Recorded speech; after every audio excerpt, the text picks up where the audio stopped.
Well, the vast majority of registered Democrats and Republicans are anything but in unison. In fact, according to another Fox News poll, more voters think that's because the president himself has gotten more confrontational over the years, raising new questions about his ability to effectively unite lawmakers and the country.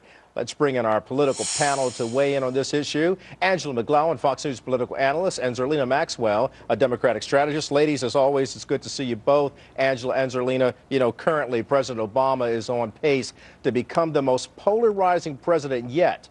His predecessor, President George W. Bush, had a record 61% polarization rate, and the latest Fox News poll shows President Obama at 70% polarization.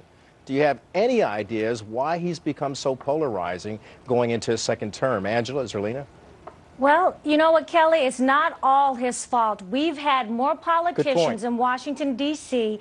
put politics before policy. Having said that, Reagan was a great leader. Bill Clinton was a great leader. Reagan cut deals with Tip O'Neill. Bill Clinton cut deals with Newt Gingrich. Signed 70% of the contract with America.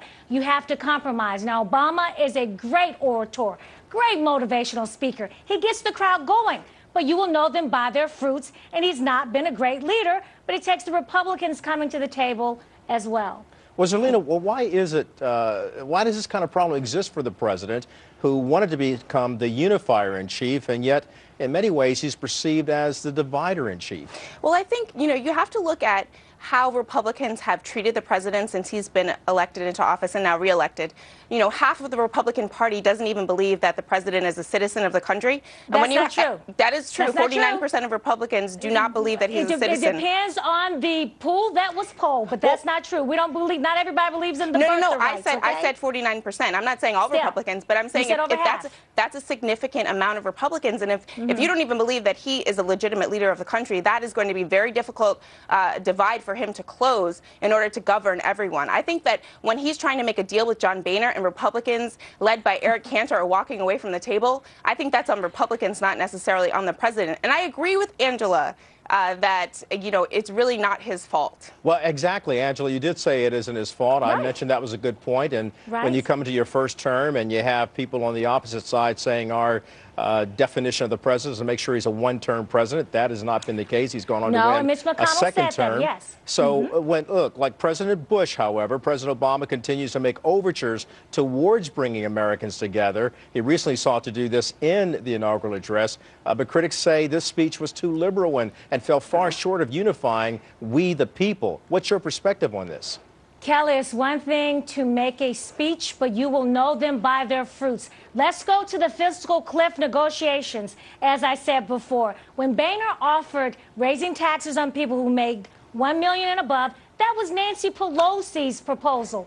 And before that, he brought things to the table that came from the president's own debt commission, and the president said, no, no, no, my way or the highway. And that's not how you cut deals. So by saying that it's not his fault altogether, yes, Republicans do have some blame. When one of our leaders states that we're going to make sure that President Obama is a one-termer, that's not how you lead. But now it's time for both of them to come together. And Kelly, again, this was supposed to be the transparency president.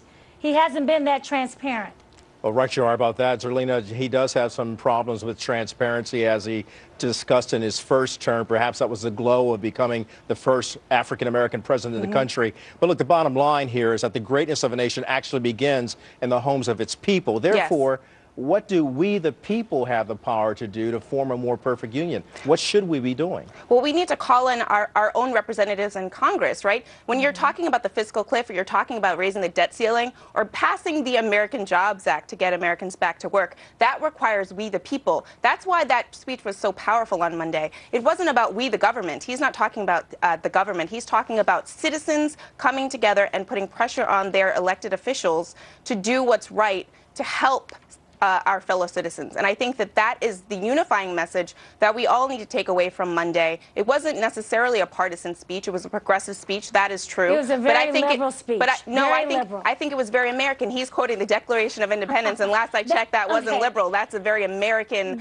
unifying message. Angela, I'll give you the final word. In his speech, the government is for the people, by the people. So Zerlina's right. We have the responsibility to state our grievances, and we need to call our members of Congress. And if they're not doing what they're supposed to do, vote them out.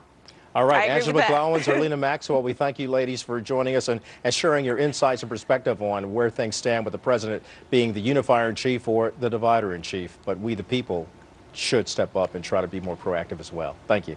Thank you. You're Jamie? welcome. Thanks, Kelly.